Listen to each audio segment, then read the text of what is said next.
nuestros voltajes. ¿Ya? Aquí faltó el voltaje colector base. La polarización del BJT. A ver, porque de partida, ¿por qué se llama BJT? Viene de las siglas Bipolar Junction Transistor, que se refiere que es una juntura bipolar, es decir, que trabaja con dos tipos de materiales, por lo tanto ahí es donde, de semiconductores, por lo tanto ahí tenemos un poco el significado de nuestra, tienes razón, ahí alguien lo está grabando, ¿cierto, chicos? ¿Alguien puso a grabar la clase? Sí, profe. Ya, perfecto. Ya, la polarización de estos BJT. La unión PN, porque tienen que recordar que aquí como son distintos materiales, ya tenemos el tipo N, el tipo P y el tipo N. En este caso, nosotros podríamos tener distinta configuración, podríamos tener la PNP, que va a tener este mismo símbolo, pero la flecha va a apuntar hacia adentro.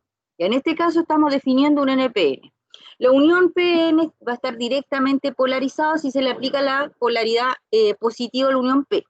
Y por otro lado, la polarización inversa ocurre obviamente si la polaridad positiva es aplicada a la unión N. ¿Ya? Eso hasta ahora lo sabíamos porque recuerden ustedes que un transistor es casi la unión de dos diodos, ¿cierto? Que es algo que se asemeja mucho. En operación normal de un BJT, como amplificador, en este caso, la unión base-colector, es decir, la base colector, esta unión, está inversamente polarizada. En cambio, la unión base-emisor va a estar directamente polarizada. Hasta ahí, nuevamente, seguimos hablando un poco más de lo mismo. ¿Se acuerdan cuando nosotros hablamos un poco de lo que eran los tipos de configuraciones en base, o en emisor, o en colector común? Ahora, la ecuación que nosotros va a determinar, digamos, la corriente en base a los voltajes en este transistor va a tener la siguiente forma. Y fíjense ustedes que tiene una forma muy parecida a la del comportamiento del diodo. Y efectivamente, ¿ya? Parte desde ahí. Recuerden que todo está relacionado entre el diodo y el transistor. Hay solamente un semiconductor extra, ¿ya? Entonces vamos a tener esta ecuación de Shockley que nos va, a ver, ahí sí, que nos va a entregar la corriente de emisor, en nuestra corriente de emisor, dependiendo, digamos, de mi corriente de saturación y de mi voltaje base emisor, que es mi voltaje V sub E. Aquí vamos a tener también otros parámetros, ¿cierto? Por ejemplo, los valores típicos que vamos a tener en la corriente de saturación, que está de acá, va a ser en el rango del 10 a la menos 12 a la 10 a la menos 16 amperes. Y por otro lado, siempre vamos a considerar este V sub T como un valor constante, debido a que nosotros definimos que vamos a trabajar en la temperatura ambiente, ¿ya? Recuerden que la ecuación que definía el comportamiento del diodo también era bien parecido, pero aquí involucraba la temperatura, involucraba el Q de la carga, ¿cierto? La constante de Boltzmann. Entonces, todas esas constantes, incluyendo el hecho que definimos que vamos a trabajar en temperatura ambiente, por lo tanto la temperatura también la convertimos en constante, nosotros la vamos a tener todas agrupadas bajo una sola sigla, que va a ser el V sub T, y que en este caso va a tener el valor, no en este caso, sino que manteniendo la temperatura como temperatura ambiente, va a ser siempre tener el valor de 26 milivolts, ¿ya? Ahora bien, en mi BJT vamos a tener ciertos parámetros con los que nosotros vamos a poder trabajar y nos vamos a poder apoyar en ellos, porque son característicos de este transistor. Y dado que existen y que son unas constantes, y que es bueno que nosotros las definamos, nos van a ayudar también a nuestro desarrollo en el análisis que nosotros realicemos a nuestro circuito. Por lo tanto, nosotros cuando generemos un análisis de un sistema que tiene transistores involucrados, BJT en particular, nosotros no solamente vamos a trabajar con un análisis de corriente, la suma de mis voltajes, ¿cierto? Para poder obtener las incógnitas que necesitemos, sino que también vamos a poder trabajar con estas ecuaciones de acá. ¿Y cuáles son estos parámetros? Bueno, vamos a tener el parámetro alfa y el parámetro beta. El parámetro alfa se define como la razón de corriente de colector, o sea, la razón que condiciona la corriente de colector con la corriente de emisor, y va a estar definida como alfa igual a corriente de colector sobre la corriente de emisor. Siempre va a ser así, ¿ya? Los valores típicos o el rango en el que se mueve este alfa es entre 0,99 y un 0,999, siempre muy cercano, a valores muy cercanos a 1. ¿Por qué? Fíjense, recuerden que nosotros habíamos dicho, a ver, parece que por acá tengo una, no, a ver, aquí está. Recuerden que nosotros, y si ustedes vieron el video y también estuvieron atentos a las clases anteriores, recuerden que esto, ¿cómo trabaja el transistor? Nosotros inyectamos acá una pequeña corriente para activar esto, para activar nuestro dispositivo, nuestro transistor, y ya sea o lo trabajamos como un interruptor, es decir, que pase o no pase, o como un amplificador. En el caso que nosotros le inyectemos suficiente corriente y con suficiente voltaje acá para activar nuestro transistor, ¿qué va a pasar acá? Se va a transformar en un amplificador, es decir, no es que se vaya a transformar, sino que va a trabajar con la funcionalidad de un amplificador. Y por lo tanto, esto de acá va a ser como un flujo de corriente, ¿ya? Va a ser muy difícil de distinguir, va a ser una corriente muy parecida esta con esta, ¿ya? Esta es la pequeñísima, esta es muy pequeña. Y si ustedes consideran el transistor como un solo nodo, por la ley de Kirchhoff de corriente, ustedes van a tener que la corriente de base más la corriente de colector se pueden sumar y van a ser iguales a la corriente de emisor. Si sabemos que la corriente de base es excesivamente pequeña en comparación con estas dos, significa que estas dos son muy parecidas. Y al ser muy parecidas, por lo tanto, por lógica, si nosotros vamos a tener un parámetro que va a comparar estas dos corrientes y estamos indicando que son muy parecidas, bueno, obviamente este parámetro, dependiendo de cómo haga la división, va a ser muy cercano a 1 por arriba o muy cercano a 1 por abajo. En este caso, la corriente de colector está dividida por la corriente de emisor. Por lo tanto, mi valor de alfa siempre va a ser muy cercano a 1, pero obviamente sin llegar a 1. ¿Ya? Por otro lado, sabemos que acabamos de denunciar, ¿cierto?, la ecuación de Shockley, que nos indica lo siguiente. Entonces acá nosotros lo que podemos hacer es una relación entre mi corriente de colector y mi corriente de saturación, ¿ya? Entonces se va a definir la corriente de escala o corriente de saturación inversa de la unión base-emisor como esta fórmula de acá, en donde nosotros no vamos a aplicar simplemente, no aplicamos todo esto, simplemente nos identificamos o aproximamos nuestra definición de acuerdo a mi alfa, a mi parámetro alfa. Chicos, ¿se escucha bien? Porque están haciendo como trabajo acá cerca. ¿Se escucha? Se escucha bien, profe. Ya, Sí. perfecto. Gracias, chicos. Aquí no se escucha muy bien porque parece que están usando el esmeril, pero si ustedes me escuchan, estamos ok. Luego tenemos el parámetro beta, que es el segundo parámetro que nos va a ayudar, digamos, a hacer nuestros análisis de circuitos con transistores, ¿ya? Entonces, no solamente vamos a tener las leyes de Kirchhoff, ¿cierto?, de corriente y voltaje, no solamente vamos a tener esta función de acá que me va a ayudar un montón a relacionar las corrientes mediante el alfa, sino que también voy a tener un parámetro beta, que es un segundo parámetro que va a relacionar también dos corrientes, pero en este caso va a relacionar la corriente de colector y la corriente de base, ¿ya? El beta relaciona la corriente de colector y la corriente de base. ¿Qué valores vamos a pensar? Podemos nosotros deducir que puede tomar el beta. Bueno, según el análisis que hicimos recién, la corriente de colector puede tener cierto valor, cualquier valor. Pero la corriente de base es mucho más pequeña que la corriente de colector o la corriente de emisor. Por lo tanto, si yo hago esta división, beta debiese ser un valor alto, porque en el fondo estoy comparando algo grande con algo minúsculo. Entonces beta va a ser un valor grande.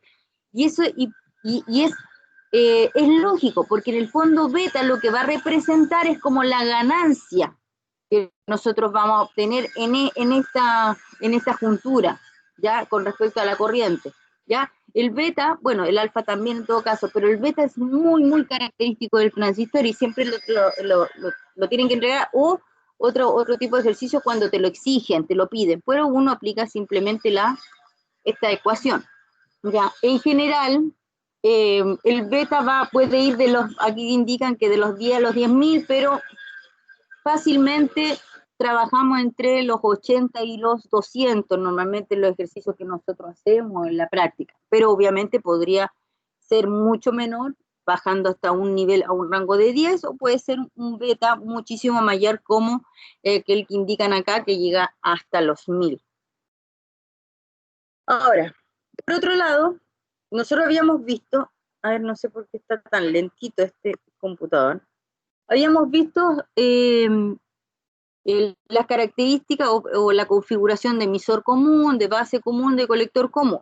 En particular vamos a ver la de emisor común solamente para enunciar ciertas cosas en este PJT y para que ustedes se den cuenta que trabajan de la misma manera genérica que habíamos hablado recién. Pero también vamos a ir agudizando un poquito más en lo que es el desarrollo, el análisis que se le hace. ¿Cuándo vamos a estar trabajando en la región activa? Es decir, ¿cuándo vamos a empezar a amplificar mi señal? ¿Ya? ¿Y de qué manera va a hacerse? ¿Ya? En un emisor común, obviamente acá tenemos emisor común, puesto que acá tengo el emisor y este se comparte entre mi base y mi colector, ¿cierto? Aquí. Entonces, la batería que está conectada a la base va a polarizar positivamente la juntura base-emisor, ¿ya? Y por otro lado, esta batería que está en el colector también polariza directamente el colector respecto al emisor, ¿ya? Por lo tanto, dado eso, nosotros podemos generar la siguiente ecuación. Mi voltaje base-colector, que es este de acá, base al colector, va a ser igual al base emisor menos el colector emisor, ¿ya? Aquí nosotros lo podemos sacar, ya sea por el diagrama, o también recuerden que nosotros siempre podemos sacar estas deducciones en base a los subíndices, ¿ya? En particular, si yo tengo esta nomenclatura, es decir, el voltaje de base colector, significa que yo parto en la base y termino en el colector. Ya, aquí tengo la base y termino en el colector. Por lo tanto, para hacer la igualdad, yo tendría que partir de la base en el otro sentido y recorrer esto hasta llegar a el mismo punto final, que en este caso va a ser el colector. Entonces, este voltaje base colector va a ser igual a mi voltaje base emisor más mi voltaje, y aquí ¿dónde estoy? En el emisor, porque parto desde el emisor, ¿y a dónde llego? Al colector, ¿ya? Entonces, el voltaje base colector es igual a mi voltaje base emisor más mi voltaje emisor colector. Pero fíjense que si yo le doy vuelta a mi subíndice, bueno, yo también tengo que incluirle el signo negativo. Y esto es lo que hicieron acá, ¿ya? Se los comento por si acaso a ustedes no les queda claro verlo de esta manera, o algunos al revés, prefieren verlo de esta manera y no entienden muy bien la parte de la nomenclatura. Bueno, ahí es una explicación para que se entienda de ambas formas. Si el voltaje colector-emisor, es decir, de acá hasta acá, es mayor que el base emisor, entonces el voltaje base colector, este de acá, va a ser negativo, obvio, porque ¿qué es lo que nos está diciendo? A ver, voy a cambiar de color mejor. Nos está diciendo que si este valor es más grande que este, ¿qué va a suceder? Como este es negativo, esto lo va a convertir en negativo, ¿ya? Ya, hasta ahí solamente estamos aplicando las matemáticas. Esta es la forma más común de operación del transistor como amplificador. Obvio, porque nosotros tenemos que tener un voltaje colector-emisor, o en el fondo un voltaje, o el módulo del voltaje colector-emisor, o si ustedes quieren definirlo de la otra manera, el voltaje emisor-colector debe ser mucho más grande que, que este minúsculo voltaje que es el que echa a correr el transistor. Recuerden que el voltaje base emisor es minúsculo comparado a lo que nosotros podríamos trabajar. Bueno, no tan minúsculo, pero en el fondo es lo mínimo necesario para activar mi transistor, ¿ya? Entonces, esta forma, cuando se da esto, es decir, que este valor es más grande que este, es mayor, entonces estamos trabajando con un transistor en un modo de amplificador, ¿ya? Aquí vemos un poco las gráficas. Recuerden que esto es muy parecido a lo que teníamos antes, lo hemos visto ya en las clases anteriores cuando veíamos las configuraciones. Este es el de entrada, esta es mi característica de salida, esta es mi característica de entrada. Aparte, tenemos modelos para el BJT, claro, porque a ver, aquí lo vamos a explicar un poquito mejor, pero ustedes saben que tanto los diodos y obviamente el transistor por defecto también no son lineales y trabajan más encima, dentro de su no linealidad, tienen distintas regiones. Entonces se nos complica muchísimo trabajar con ellos, es decir, poder hacer un análisis real de qué es lo que estamos haciendo, cómo está trabajando efectivamente ese transistor. Entonces nosotros, ¿cómo lo hacemos? Trabajamos con modelos, ¿ya? Entonces, en el análisis o diseño de circuitos amplificadores con BJT se considera el punto de operación en continua separadamente del análisis de la señal.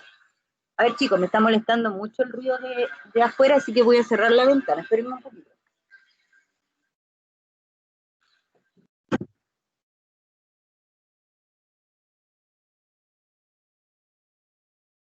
Ya, si en algún minuto dejo de hablar es porque me desmayé de calor, pero la verdad es que era muy ruidoso acá. Ya, entonces, ¿qué es lo que vamos a hacer nosotros para trabajar con estos modelos para el BJT? Nosotros vamos a considerar el punto de operación, pero un punto de operación en continuo, ¿ya? Indistintamente del análisis efectivo de la señal, porque en el fondo nosotros vamos a trabajar en continua y en alterna, pero nosotros primero vamos a hacer el análisis en continua, ¿ya? A eso se refiere más que nada este párrafo. Generalmente se realiza primero el análisis del punto de operación y luego se realiza el análisis del amplificador o de pequeña señal, que de ahí lo vamos a ver a continuación. Los BJT pueden operar en la región activa, en saturación o en corte. Eso ya lo habíamos dicho. Acá tenemos la región del corte, todo esto de acá, o sea, más bien esta línea de acá, pero nunca le he hecho hacer la línea recta. La región de saturación, que esta sí es una región, es una zona, no es solamente una línea, y la región activa es todo esto de acá, ¿ya? Ay, esto me quedó acá esta, ya, bueno, no importa. El modelo en la región activa, ya. Entonces, como les decía, el transistor, el BJT, puede trabajar en 3 tipos de regiones, ¿ya? Y ya dijimos que también es un modelo no lineal, por lo tanto es difícil trabajar, en general, hacer el análisis, ¿cierto? Por lo tanto, lo que vamos a hacer es un modelo, pero para cada una de las regiones en la que se puede visualizar o en la que puede trabajar el dispositivo. La primera región, y en la que a nosotros nos interesa, en general nos interesa, pero las otras también podrían sernos útiles en algún minuto, pero en particular a nosotros nos interesa que trabaje como amplificador, ¿ya? El transistor trabaje como amplificador. Entonces, ¿cuál es la región que nos entrega esa funcionalidad? Es la región activa, ¿ya? Una fuente de corriente controlada va a modelar la dependencia de la corriente de colector de la corriente de colector a la de la base, ¿ya? Entonces, esta, como que no se entiende muy bien acá, pero esto es mi modelo. Aquí es donde anteriormente nosotros teníamos mi dibujito, ¿cierto? Mi símbolo de transistor, ¿ya? Pero si yo sé que estamos trabajando en la zona activa, entonces simplemente yo reemplazo mi transistor por esto de acá. Le voy a colocar una fuente de voltaje para reemplazar, digamos, para hacer congruente el voltaje base emisor, ¿cierto? Que tiene que alimentar mi transistor, ¿cierto? Para llegar a mi región activa. Entonces, le coloco una fuente de voltaje con el voltaje suficiente para activármelo, en este caso 0.7. Voy a colocarle en mi modelo también una fuente de corriente para indicar que este transistor trabaja en mi región activa, porque va a trabajar con un beta, ¿ya? Y más que nada, eso es todo mi modelo, es decir, la integración, yo saco mi transistor y lo reemplazo por estos dos elementos, ¿ya? En la región activa, la unión base-emisor y la de colector-emisor están polarizadas directamente, es decir, base-emisor, esto de acá a acá, y la colector-emisor, es decir, de acá a acá, están polarizadas directamente y la base colector está polarizada en inversa. La relación del modelo en la región activa bueno, tiene la siguiente característica del dispositivo. Para un NPN, ya, ojo, para un NPN, la corriente de base es positiva, siempre va a ser positiva, y obviamente mi voltaje base emisor va a estar alrededor de los 0.7 para activarme, ¿ya? Para la polarización directa de la unión base emisor. Y por otro lado, mi voltaje de colector emisor, este de acá, este voltaje acá, voy a borrar un poco para que se vea bien.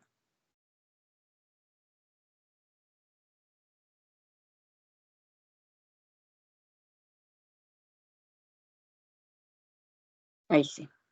Mi voltaje de colector emisor obviamente va a tener que ser mayor que los 0.2 volt para asegurar la operación en la región activa, obvio, porque aquí fíjense que nosotros, si visualizamos nuestras características, nosotros tenemos que en el voltaje colector emisor,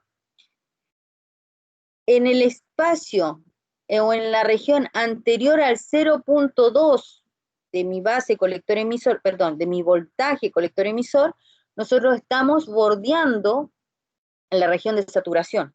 Entonces, claramente para estar dentro de la región activa, nosotros tenemos que irnos hacia allá, ¿ya?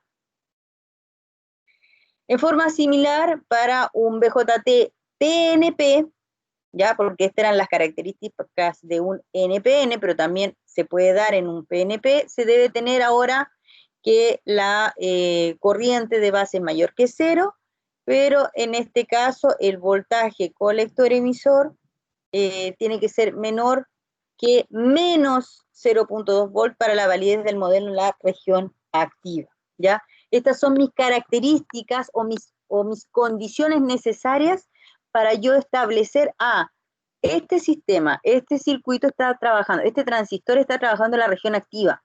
Ya, se cumple todo esto. Si se cumple todo esto, perfecto. Entonces yo vengo y yo puedo reemplazar mi transistor por mi modelo. Y yo simplemente trabajo con este modelo, ¿ya? Ahora, en el caso de que el transistor estuviese trabajando en la región de saturación, ¿qué va a pasar? La región de saturación, ambas uniones son polarizadas directas, es decir, ¿cuáles? La base emisor y la de colector base. ¿Cuáles son esas? Acá están. Base emisor y la de colector base, ¿ya?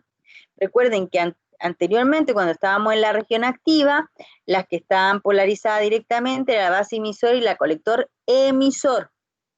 Ahora es base emisor y colector base. Ya. ¿Cuáles son las características que debe cumplirse además para estar en la región de saturación? Bueno, ya sabemos que la región de saturación está acá, por lo tanto, ¿qué va a pasar con mi voltaje colector emisor? Tiene que estar alrededor de mi 0.2, ¿ya? Esa es una de las primeras características para el NPN, ¿ya? El modelo, además, para la región de saturación va a incluir una fuente de 0.2 volts entre el colector y emisor. Obvio, porque si estamos trabajando en esa región, recuerden que el modelo lo que hace es reemplazar, ¿cierto? Mi transistor por lo que está ocurriendo en esa región. En esa región, una de partida, nosotros le vamos a estar entregando, ¿ya? Va a estar activado, ¿ya? El transistor, pero va a estar en saturación. Entonces, como está en saturación, ¿qué es lo que sí o sí me indica que está en saturación? Es que mi voltaje colector emisor esté alrededor de los 0.2. Por lo tanto, lo que tenemos que hacer en el modelo es simplemente agregarle una fuente de voltaje de 0.2 en lo que es mi unión colector emisor.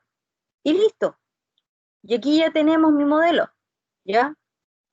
Al igual, aquí dice, al igual que en la región activa, la corriente de base va a ser positiva, es decir, va hacia allá, ¿cierto? Y obviamente lo que sí vamos a tener la restricción, esta siguiente restricción, porque aquí, si se dan cuenta, yo ya no tengo el beta como que se desapareció de mi modelo. Antes, en vez de tener esta fuente, nosotros teníamos efectivamente una fuente, pero de corriente, ¿ya? ¿Qué es lo que hacía? Relacionar a mi corriente de base con mi parámetro beta, que es el que amplificaba, el que me indica qué tan buen amplificador es mi transistor. En este caso, cuando trabajo en la región de saturación, yo me olvido del beta, ¿ya? Pero, ¿por qué? Porque yo estoy trabajando solamente con un voltaje de 0.2 acá. Entonces yo ya estoy saturando el transistor, ¿ya? Es como que yo ya no, como dice la palabra, saturarlo, ya no puedo más, así ya no puedo más el transistor, no hay forma. Entonces no va a seguir, como que abandona la causa, renuncia, ¿ya? Pero entonces va a tener la restricción de que este beta, que era lo máximo que iba a poder amplificar, por así decirlo, va a ser mayor que la corriente de colector, ¿ya? En la región activa era igual finalmente, porque aquí teníamos mi corriente de colector, iba a pasar por acá, y esto, ¿qué es lo que hacía? Tenía un valor de beta, y beta veces la corriente de base, entonces en el fondo existía esa equivalencia. En el caso de la saturación, este valor es mayor que este. Perdón, ahí. Entonces, este valor que me entregaba el transistor va a ser mayor que la corriente de colector existente, ¿ya? Y lo que sí también, obviamente, que la corriente de colector tiene que ser mayor que ese. Eso es para lo que es la saturación. Ahora, cuando la unión base-colector es polarizada directa y la unión base-emisor es polarizada inversa, se dice que el transistor está operando en modo inverso. Esa es otra forma de decir lo mismo. O sea, la unión base-colector, recuerden que si acá tenemos, se me perdió el mouse. Acá está. Colector, emisor, ¿cierto?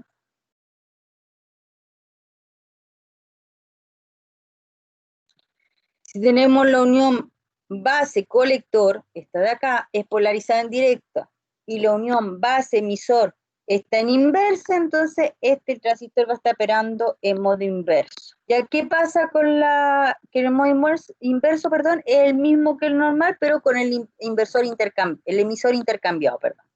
muchos dispositivos no son simétricos, de modo que el alfa y el beta toman valores diferentes para dicho modo, que es el modo inverso. ¿Ya?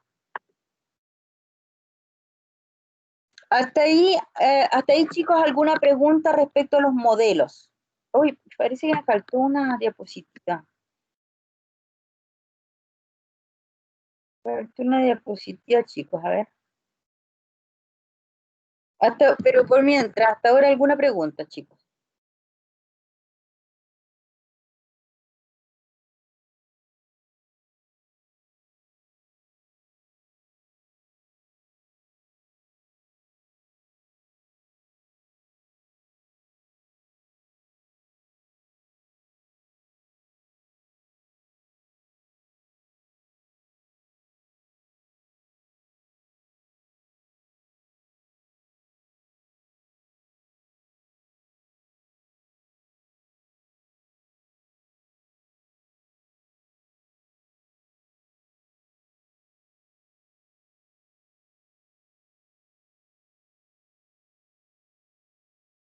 ¿Jóvenes?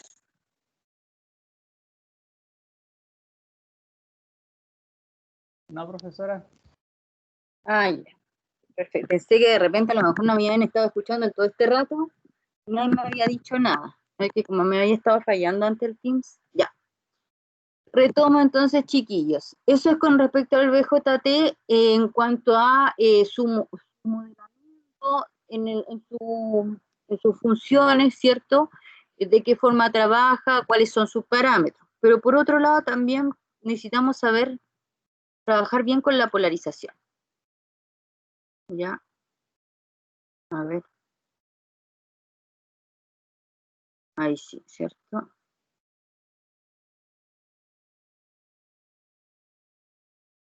¿Se ve la pantalla en la presentación? Sí, profe. Ya. Por otro lado, entonces necesitamos trabajar también con la polarización del BJT. ¿Ya? ¿Para qué? Para nosotros realmente poder trabajar con poder hacer el análisis, poder efectivamente hacer el reemplazo de los modelos cuando corresponda y obtener los parámetros deseados para generar los diseños, de acuerdo a lo que nosotros necesitamos hacer. ¿Ya? El análisis o diseño de un amplificador transistorizado requiere conocer la respuesta del sistema tanto en directa como en alterna, ¿ya? Con frecuencia, se supone que el transistor es un dispositivo casi mágico que puede elevar el nivel de la entrada de alterna sin la ayuda de una fuente de energía externa, y eso no es así. Finalmente, lo que sucede es que el nivel de potencia de la corriente alterna que vemos en la salida se mejora, pero debido a una transferencia de energía de la fuente de corriente directa, ¿ya? El análisis o el diseño de cualquier amplificador electrónico se va a componer entonces de una parte de corriente alterna y una parte de corriente directa, ¿ya? Lo bueno es que el teorema de superposición se puede aplicar y por lo tanto nosotros lo que vamos a hacer es realizar el análisis de directa separadamente del análisis de alterna. Obviamente el de directa vamos a hacer primero, ¿ya? Ojo que hay que tener en cuenta que durante la etapa de diseño o de síntesis, la selección de los parámetros de los niveles en directa requeridos van a afectar la respuesta alterna. Entonces, tenemos que tener, cuando nosotros estamos diseñando eventualmente un circuito en donde nuestra finalidad del transistor es amplificar, tenemos que tener muy claro cuando hacemos el análisis, por ejemplo, en directa, que los parámetros escogidos en directa pueden afectar eventualmente también nuestro análisis en alterna. Espérenme un chiquitito, chicos. ¿Sí? Sí. Ok. No, no está, no está. Ok, chao. Ya, chicos, discúlpenme, pero era un familiar que tenía que atender. Organización, entonces, en PJT dijimos que teníamos que hacer el análisis en dos instancias, primero en directa, luego en alterna, y que teníamos que tener consideración cuando nosotros estuviésemos en una etapa de diseño, que todos los parámetros establecidos en una de las dos va a afectar el otro análisis, digamos, ya sea directa, va a repercutir en la alterna, o los parámetros que yo defina para la alterna, lo mismo. El término de polarización se refiere a la aplicación de voltaje en directa para establecer un nivel fijo de corriente y voltaje. Entonces, ¿qué sucede? Que para los amplificadores con transistores, la corriente y el voltaje en directa establecen un punto de operación en las características que van a definir la región que se empleará para amplificar la señal aplicada. Es decir, ahí es donde nosotros, de acuerdo a esos parámetros, en este caso de directa, nosotros vamos a establecer en qué regiones vamos a estar trabajando, ¿ya? Y esos parámetros que vamos a nosotros ubicarlo dentro de las características de mi transistor, ¿cierto? Se van a llamar punto de operación. Entonces, punto de operación es un punto fijo en las características, pero también se llama el punto existente, que es el abreviado, que nosotros le ponemos el punto Q, ¿ya? Que siempre lo establecemos acá mismo. Bueno, acá justo no pusimos varios acá, no lo pusieron con punto Q, pero ahí tenemos varios ejemplos. Y fíjense que cada uno puede estar en áreas distintas, ¿ya? De acuerdo a las características que nosotros queremos trabajar. Y acá en la figura entonces se muestra una característica del dispositivo de salida. Recuerden, este es la característica de salida. ¿Por qué? Porque tenemos la corriente del colector versus el voltaje colector emisor. Entonces este es de salida, ¿ya? Y este nos sirve para establecer la operación del dispositivo en cualquiera de estos u otros puntos dentro de la región activa. Entonces nosotros aquí vemos dónde vamos a trabajar. Sí es importante hacer este análisis. Fíjense acá, las capacidades máximas se indican en las características por medio de una línea horizontal para la corriente máxima del colector, ¿ya? Y una línea vertical para el voltaje máximo del colector a emisor. Es decir, aquí tenemos mis líneas horizontales que podemos generar para entregar nuestros valores máximos, ¿cierto? Acá, por ejemplo. Déjenme resaltar esto. Y acá tenemos mi valor máximo, ¿ya? Va a existir entre estas dos una curva, acá, esta curva de acá. Y esta curva que va a ser la restricción de potencia nominal máxima. Nosotros podemos trabajar, si nosotros tenemos este valor y este valor, no es que nosotros nos encerremos. Yo tengo una corriente de colector máxima y tengo un voltaje de colector emisor máximo, por lo tanto aquí yo tiro una recta para acá, yo tiro una recta para acá y me sale un cuadrado. No, porque aquí yo tengo que trabajar con mi potencia. Recuerden que la potencia se define respecto a la corriente y el voltaje, ¿ya? Entonces acá yo estoy restringido quizás desde acá, pero acá yo voy a tener una curva que no me restringe para mantener la potencia nominal máxima. En el extremo inferior también podemos ver en la escala se encuentra la región de corte y también la región de saturación. Es decir, acá tenemos mi región de saturación, acá tenemos mi región de corte. ¿Ya? Como lo habíamos visto antes. Donde la región de corte, ¿cuál va a ser? Cuando tengo una corriente de base menor o igual a 0, ¿cierto? Y la de saturación se refiere cuando mi voltaje de colector emisor efectivo, es decir, el que yo estoy aplicando, es menor que mi voltaje colector emisor de saturación. Las regiones del BJT, y aquí volvemos nuevamente a hacer el análisis, como lo hicimos recién, pero respecto a las regiones, ¿cierto? Y vimos cuáles eran las características. Ahora las vamos a volver a hacer, pero con respecto al punto de operación. Las regiones del BJT. Para que el BJT se polarice en su región de operación lineal o activa, tiene que darse las siguientes dos condiciones, que ya las dijimos. Una, que la unión base-emisor debe polarizarse en directa. es decir, el voltaje más positivo en la región P, ¿ya? Y con el voltaje de polarización indirecta resultante de cerca entre 0,6 y 0,7 volts, siempre considerando obviamente que estamos trabajando con el silicio, ¿ya? Entonces tenemos que, primero, una restricción respecto al voltaje base emisor. Y luego tenemos otra restricción o otra característica de los BJT que trabajan en la región activa, que es que la unión base-colector debe polarizarse en inversa. Es decir, debe estar más positivo en la región N, ¿ya? Con el voltaje de polarización en inversa de cualquier valor dentro de los límites del dispositivo. Ahora, por otro lado, nosotros, además del lineal, tenemos la región de corte y de saturación. Entonces, haciendo un resumen de qué es lo que necesitamos para esas regiones. Para la región lineal o la activa, lo que acabamos de decir, la unión base-emisor en directa, la base-colector en inversa. Ahora, si estoy en la región de corte, ambas uniones van a estar en inversa.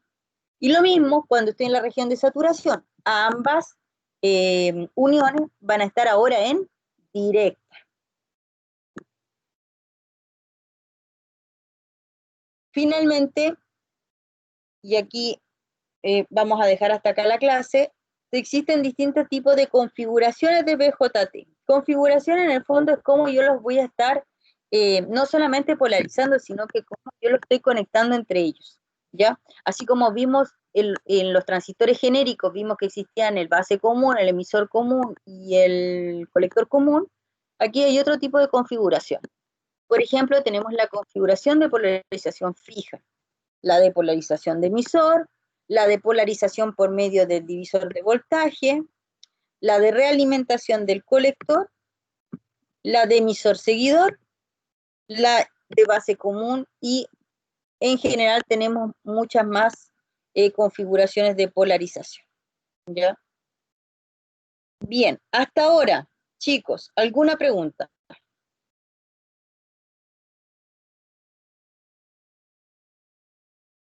¿No? Por mi parte no, profe. Perfecto.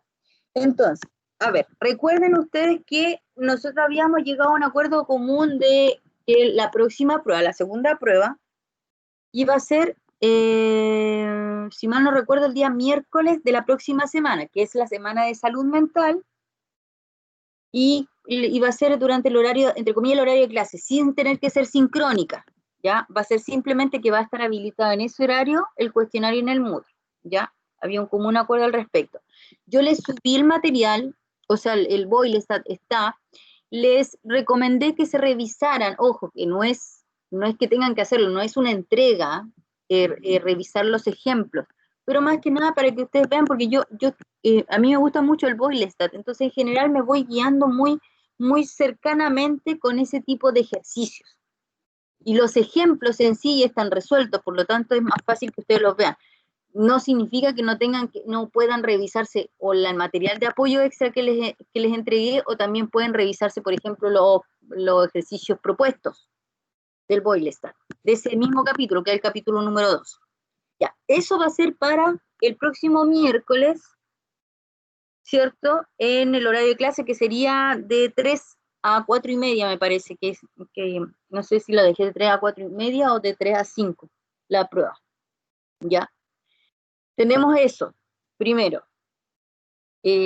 Además, ya establecí una metodología de trabajo para la última prueba, y la última prueba va a ser por medio de talleres, es decir, nosotros vamos a, en vez de hacer una sola prueba, vamos a hacer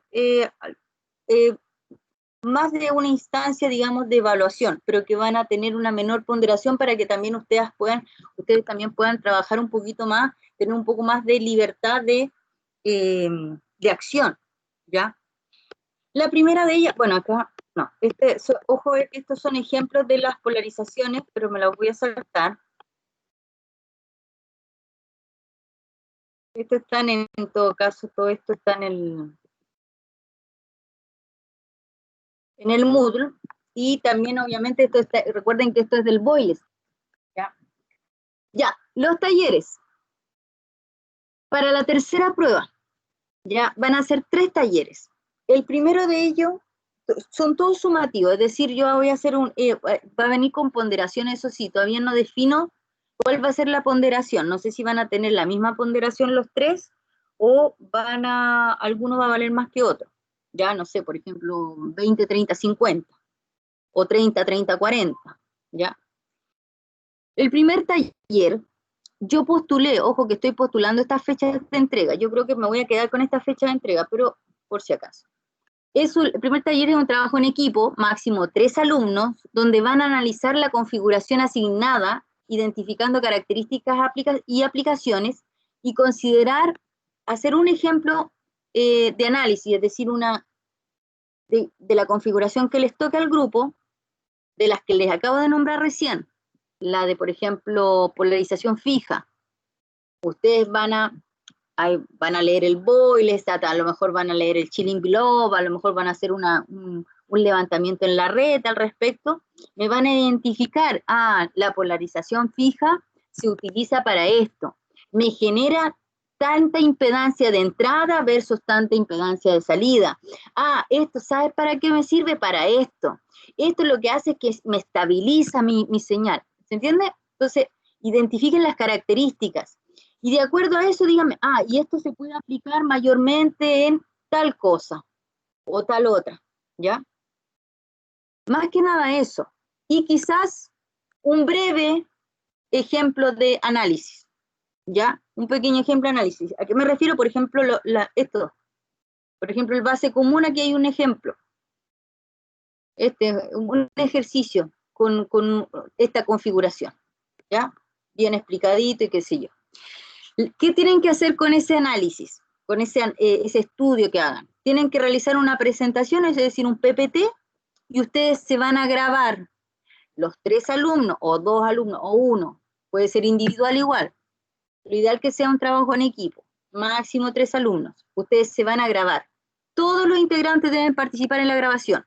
Y esta va a durar máximo 10 minutos. Por lo tanto, ahí tienen 3 minutos y 20 segundos cada alumno para interactuar en la grabación. Ustedes se graban, obviamente no es necesario grabar con cámara abierta, sino que se graban como comparten la presentación y graban su voz. Y me explican cada configuración. La configuración que les tocó más el ejercicio que van a resolver. Que ustedes escogen el ejercicio, no tienen que pedírmelo a mí, ustedes lo escogen. Esta grabación la tienen que entregar a más tardar el miércoles 13 de enero. Recuerden que nosotros entre medio ahora tenemos la fiesta, la próxima semana en la semana de salud mental, pero el miércoles van a tener la prueba, van a tener toda la semana de salud mental donde ahí pueden trabajar cada uno por su cuenta y entre el lunes y martes pueden a lo mejor hacer la grabación. Y el miércoles entonces tendrían que entregarla, la van a entregar me comparten, digamos, el link por el Moodle. Ya voy a dejar ahí especificado una entrega. El taller número 2 es para la semana subsiguiente, es decir, para el miércoles 20 de enero. ¿Ya? ¿De qué va a tratar? Va a ser un trabajo en equipo, pero ahora un máximo de 5 alumnos y va a ser la realización de una guía de ejercicios. ¿Qué tipo de guía de ejercicios? Van a ser guía de ejercicios de los BJT y también de pequeña señal. ¿Ya? Que en el fondo, esta primera parte de BJT estamos viendo cómo se hace, pero más que nada estamos trabajando el tipo de configuraciones. La próxima clase que nosotros tengamos, que va a ser de vuelta de la semana de salud mental, vamos a terminar toda la materia que es con el análisis de pequeña señal, que es donde nosotros ahí realmente trabajamos con nuestros transistores. Vemos nuestro análisis en corriente continua y luego lo vemos en corriente alterna. Y es como la aplicabilidad que se le da a eso, ¿ya? Entonces yo les voy a dar guías de ejercicio por equipo y ustedes tienen que resolverlas y entregarlas el miércoles 20 de enero.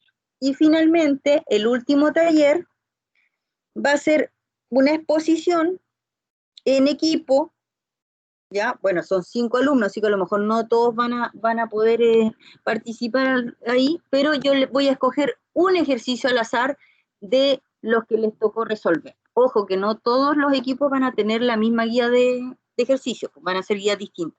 Entonces, por ejemplo, al grupo 5 le tocó los ejercicios 1, 2, 3, yo les voy a decir, ya, a ver, realícenme en el ejercicio número 2, y ustedes me lo van a presentar, van a compartir pantalla y me lo van a presentar en la... ¿Ya? Eso vendría siendo la forma de evaluar para tener la nota número 3. Y la entrega va a ser el miércoles, no puede ser miércoles, viernes parece, que ahí me equivoqué, viernes 22 de enero. Recuerden que nosotros, sí, dígame. Profe, tengo una duda con el taller 3. Se hace un video grabado, pero ¿es del grupo de a 3 personas o de a 5? No, es del grupo de 5 y no se hace un video grabado, ese va a ser sincrónico, ese va a ser en clases. Ah, ya. Ya, ahí sí vamos a ponerle una fecha, porque recuerden que nosotros, a lo que terminemos las cátedras, solamente nos vamos a juntar, bueno, vamos a mantener el horario de clases, pero yo me voy a conectar por el Teams, no como clase sincrónica, para las dudas que ustedes tengan, ya sea para la última evaluación que nos queda, porque definimos hacerla por taller, porque me di cuenta que ustedes se están poniendo muy nerviosos por el hecho de hacer la segunda prueba, hacerla por ¿cómo se llama? Por Moodle, así como por ejercicio. Entonces, por eso preferí, como se me están poniendo muy nervioso, prefiero que la tercera prueba sea así como parcelada. Así también por X motivo, no sé, se nublan en una de esas, no importa tanto porque va a ser una pequeña fracción de la nota, de la tercera nota, ¿ya? Esa es una. Lo que vamos a hacer, recuerden entonces, al regresar de la semana de salud mental, nosotros vamos a tener una o quizás 2 clases máximo para terminar la materia. Nosotros la terminamos y de ahí todos los horarios que nos queden de clase, incluyendo la hora de laboratorio, yo voy a estar conectada, pero no vamos a hacer clases sincrónicas, sino que va a ser clases de consulta en el sentido de que vamos a estar por el chat del Teams. Ustedes me pueden hacer consulta respecto a la última prueba, algún ejercicio por el taller, qué sé yo, o también me pueden hacer consultas sobre los laboratorios.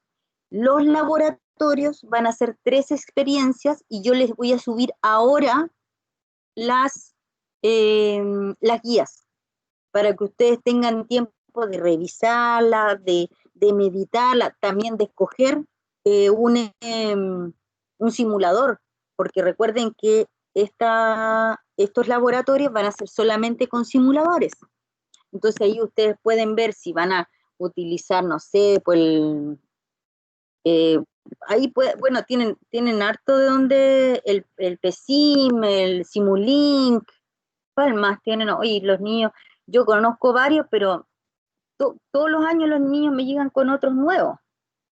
¿Ya? Hay varios simuladores y cada uno se adecua, porque de repente a lo mejor no todos tienen la capacidad de memoria en su computador para descargarlos. Entonces hay algunos simuladores que trabajan en línea, ¿ya? Por eso yo no restringo el trabajo de laboratorio a un solo simulador. Ustedes ven cuál simulador les conviene. ¿Ya? Obviamente que tienen que tener una biblioteca lo suficientemente amplia para que estén todos los dispositivos que exija la experiencia. Pero en el caso de nosotros es muy básico, o sea, no es que sea básico, pero es poquito lo que necesitan, la implementación. ¿Ya? ¿Alguna duda, chicos? No, profe, me quedó claro las instrucciones. Ya. Lo otro que le iba a decir entonces también es que nosotros con esto, nosotros avanzamos 2 clases en 1, chicos, por eso nos demoramos tanto. Yo no les quise ni avisar para no predisponerlo, pero como estábamos un poquito atrasaditos, nosotros lo que hicimos fue ver la materia del C11 y C12. Por si acaso alguien quiere revisarlo en el Moodle, nosotros vimos la clase C11 y también hoy día vimos la clase C12. ¿Ya? Yo les voy a subir, Lo que sí necesito, yo les puedo entregar la configuración que les corresponde a cada grupo ahora mismo si quieren, pero yo no sé si ustedes quieren hacer sus propios grupos o quieren que yo les diga, yo los defino. Profe, mejor nosotros, por afinidad, ¿no? Sí, Ya. profe. Sí, Nosotros, nosotros lo profe. hacemos. Perfecto. Ojo chicos, para que no se les olvide, por si acaso, las configuraciones, recuerden que yo todo me baso del Boilestat, todas mis clases, todos mis PPT, yo lo que hago es resumir el Boilestat y por lo tanto, estas configuraciones de las cuales yo les voy a preguntar, ustedes también pueden sacar material de ahí. Y en particular, la primera configuración, y de ahí en adelante aparecen el resto, es de la página 164. ¿Ya? No sé si alguno de ustedes puede escribir ahí en el chat para que colocar ahí configuraciones desde la página 164 del Boilestat, para que no las tengan que andar buscando. Ojo que la idea es que ustedes también averigüen por otros lados, no solamente se queden con el Boilestat. Hagan una revisión ahí, está bien que hagan una revisión por internet, pero ojo, cuando hagan un levantamiento de internet, revisen las fuentes, que sean fuentes confiables, ¿ya? No una que sea una marca comercial que está dando cátedra, ¿ya? Bien, chicos, lo que vamos a hacer es lo siguiente. En el chat, a continuación, en el chat hoy vamos a terminar la clase acá, voy a dejar de grabar.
¿Me escuchan ahora, chicos? Ahora sí, profe. Espérense un poquito, espérense, detener grabación.